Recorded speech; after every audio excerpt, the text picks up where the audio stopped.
adalah padi CL220 yang terbaru.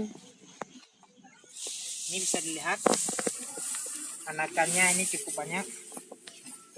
Ini anakannya kisaran 35 sampai 60.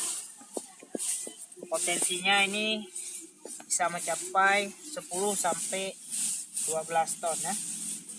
Ini umur tanamannya ini 105 hari siap panen. Ini bibit ini dari Malaysia, asalnya dari Malaysia. Ini udah kita budidayakan. Hasilnya cukup memuaskan. Batangnya ini tegak, 90% tegak. Kalau dilihat dari struktur tanaman, sepertinya ini agak aman dari wereng. Kemudian dari belas juga aman, tidak ada kendala. Ya. Ini katanya nanti bisa kita lihat lagi nanti ketika keluar malai. Ini permalainya itu sekitar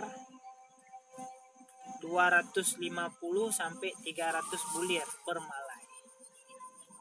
Nanti kita lihat waktu ini udah bunting. Saksikan terus perkembangan padi CL220. Mantap.